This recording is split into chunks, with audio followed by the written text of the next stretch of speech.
Thank you, Jessica. Would you please give Jessica a big expression of appreciation?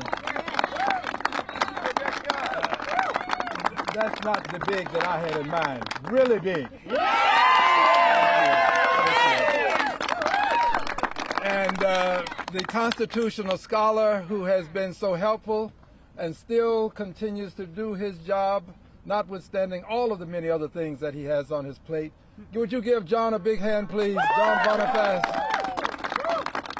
And of course, Dave, we appreciate you ever so much for being on watch. Thank you. You have been the sentinel that refuses to leave your post. And for this, you deserve an expression of appreciation. Let's hear it for Dave, please.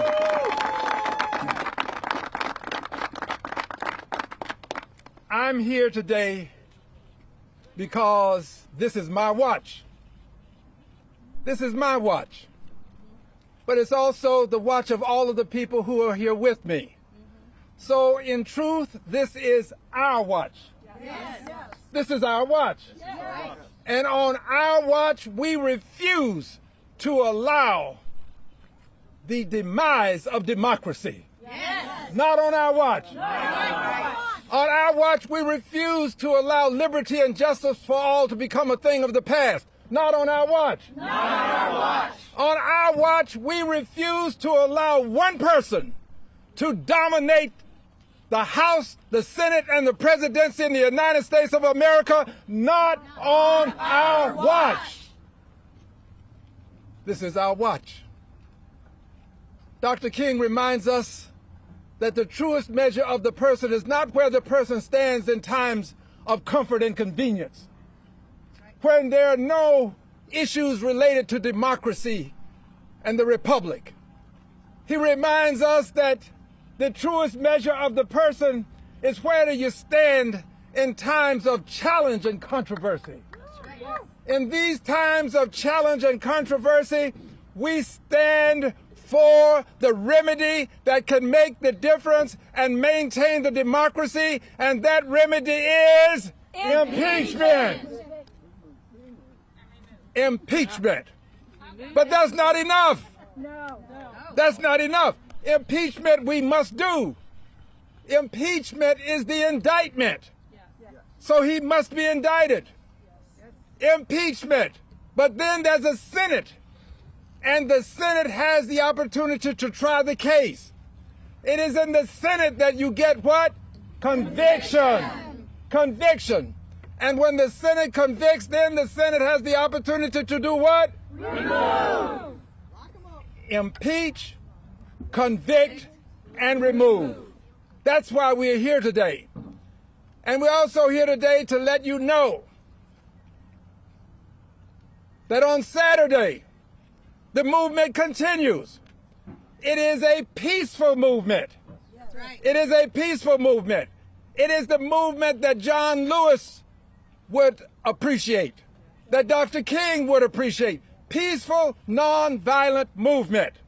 And it will continue right here in Washington, D.C. So we want all of the people across the length and breadth of the nation, if you can, make your way to this Capitol for 12 noon on Washington, D.C., at which time the movement will continue. Jessica has given me the opportunity to make this announcement. We are now in the season of being grateful, Thanksgiving. We will then move to the season of giving. And in this season of giving, I believe that there is something that we who are on this watch must give. I am proud to say that on this season of giving, that Santa has something for a very naughty person. It will come before Christmas. The naughty person of whom I speak you know well, probably only too well. And this naughty person deserves the gift of having articles of impeachment filed in the United States House of Representatives before the Christmas break. I pledge to you, I will bring those articles of impeachment to the attention of the Congress of the United States of America before the Christmas break. The movement continues. This is not a moment in time. This is a movement for all time. And those who have the courage to stand for liberty and justice for all, you are a part of this movement. You may not know it, but you are.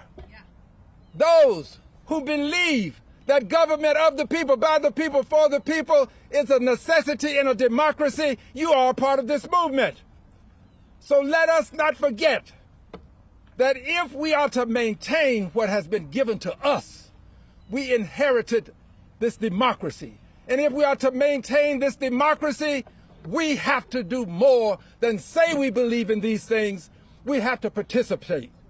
This is a participatory democracy. Impeachment requires the hands and the guidance of all of us. So I beg of you, remember 12 o'clock, remember Saturday, remember Washington, D.C., and remember that there will be articles of impeachment filed before the Christmas break. This I pledge, this I will do. God bless you.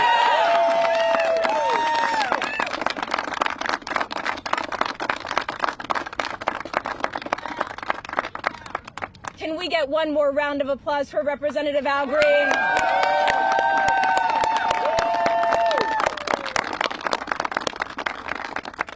That is right. In less than 48 hours from now, we are calling on the nation. We are calling on the nation to converge peacefully on Washington, D.C. at our nation's capital, at Lincoln Memorial, noon, Saturday, November 22nd, 2025. I said a few minutes ago that Congress, members of Congress, are complicit in this destruction for their inaction. And since we have so many members of the media today here, and I want to thank the members of the media that are with us, I want to thank the anchors and podcasters who have announced our events this weekend and starting today. I want to thank them so much.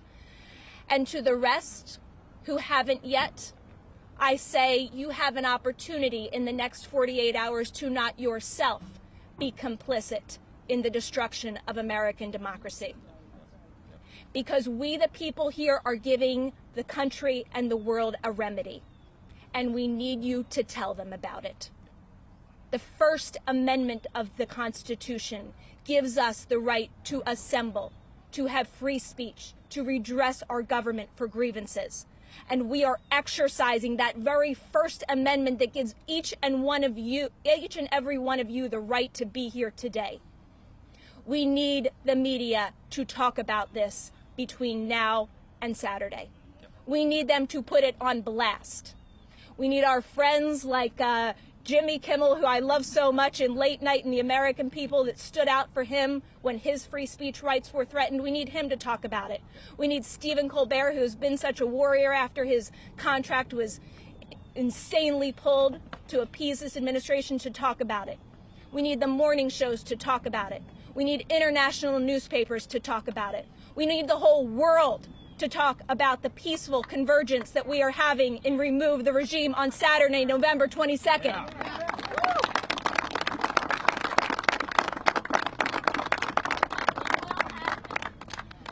So thank you all so much for being here today. We want to open up to you all for questions. Dave, myself, Representative Green, and John are happy to answer any questions. Yes. Congressman Green, I'm wondering what your reaction is to the recent ruling of the Congressional maps in Texas and how you view that could possibly help Democrats in the midterms, which would help secure possibly impeachment. I think that the Texas court made a proper decision.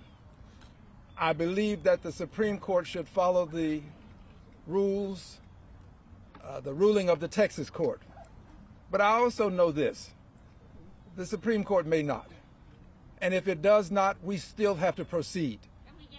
We cannot allow anything to get in the way of impeachment, conviction, and removal. That's what this is about: impeachment, conviction, and removal. I understand why you asked the question, and I can give you greater details after this event. But today, the focus has to remain on impeachment, conviction, and removal. I will gladly talk to you more as soon as we finish. So the Democrat majority would help secure impeachment. Well, obviously, a majority is helpful. I'd love to have a majority. But the Constitution does not have a scintilla of a word in it indicating that you have to wait until you have a majority to impeach. It's just not there. So I don't want to give anybody the belief that there is relief in not having a majority. There is no relief. The Constitution is perspicuously clear. If a person commits an impeachable offense, then we have impeachment as the means of removal, especially given that we now have a president who has been given certain immunities that preclude other forms of punishment for his transgressions. Dastardly deeds are being committed on a daily basis. We cannot allow it to continue such that it becomes normalized. We refuse to do it. Impeach, convict, and remove is the remedy because the Supreme Court has given immunity. In the green sweater? Thank you. I just wanted to ask if you're introducing this as privileged on the House floor. And Yes. have you spoken with Democratic leadership about your plans to do it yet? No, I have not spoken to Democratic leadership. I am a liberated Democrat. Now, We're looking at Democratic leadership right here.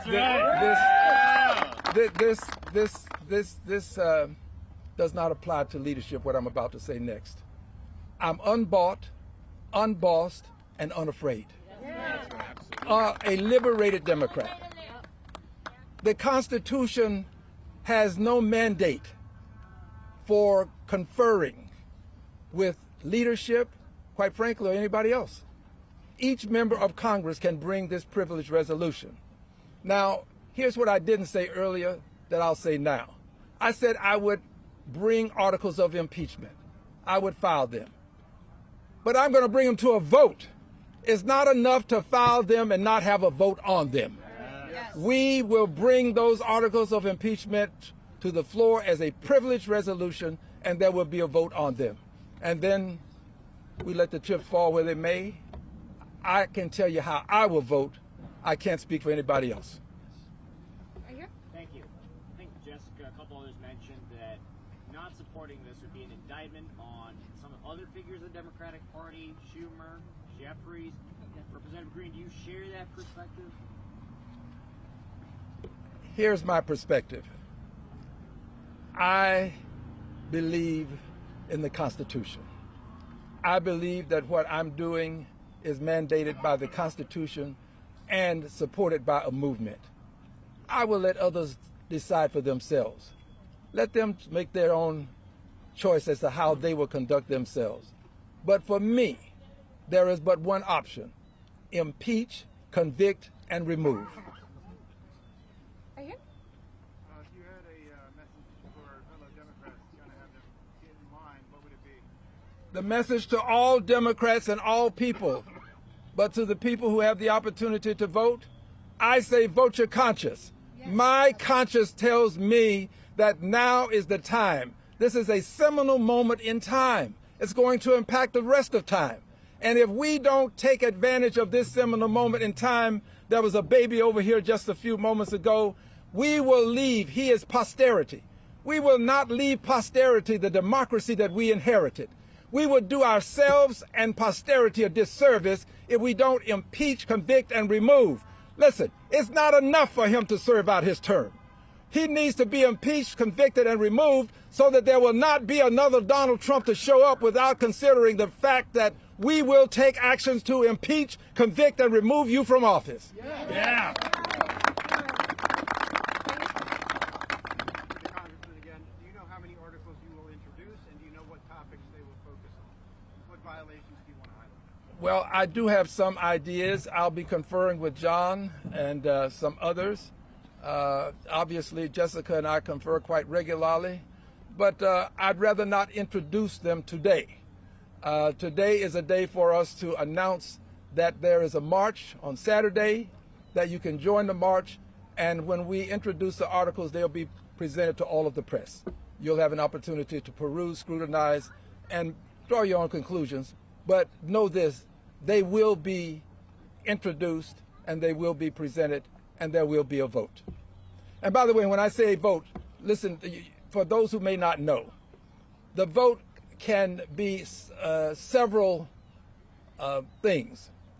It can be a vote to let's move forward with the impeachment articles, or it can be a vote made by someone to table.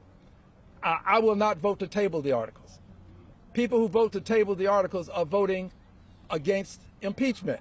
So I'm not going to vote to table. I'm going to vote to have those articles themselves voted on, up or down, so that we can impeach, convict, and remove by virtue of the House first impeaching, the Senate then following through with the trial, as a result finding the president guilty of impeachable offenses, and thereafter the Senate makes the decision to remove. That's the process.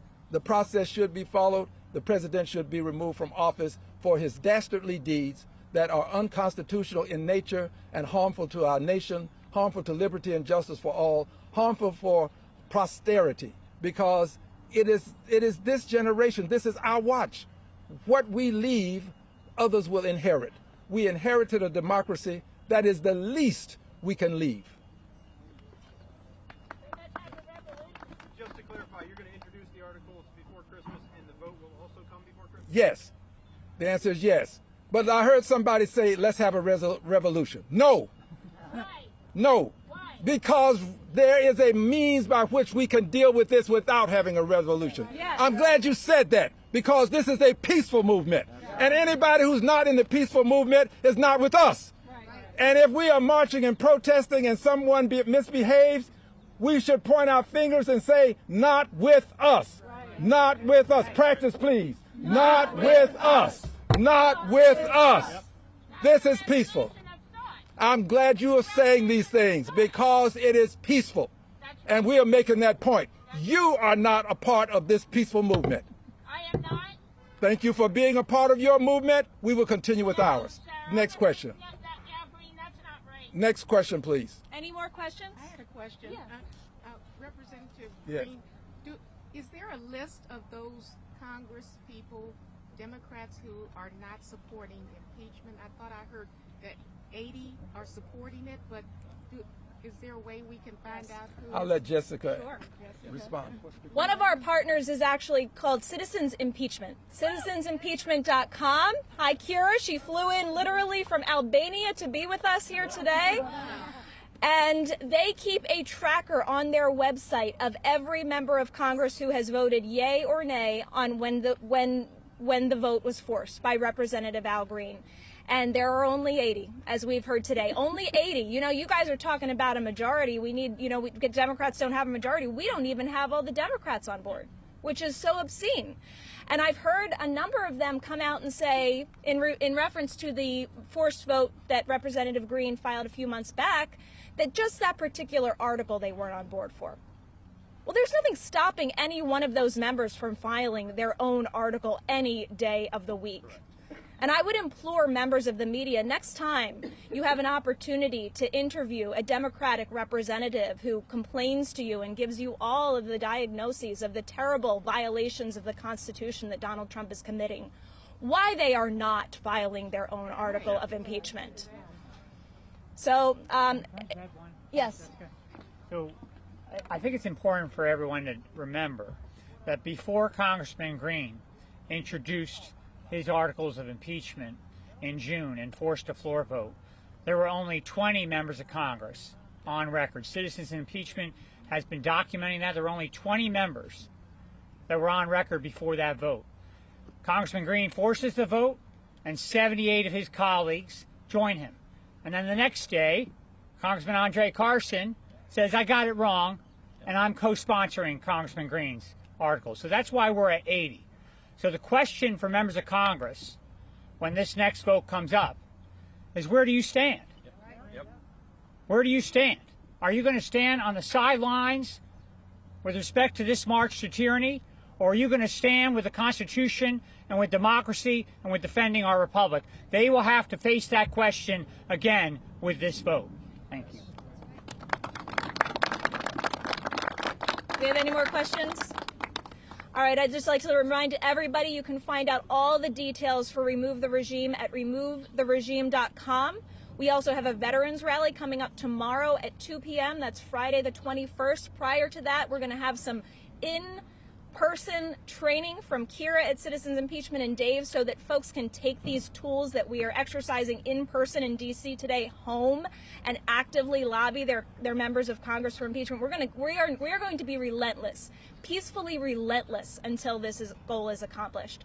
So thank you all so much for being here with us today. Again, removetheregime.com. We'll see you at the Lincoln Memorial on Saturday. Thank you.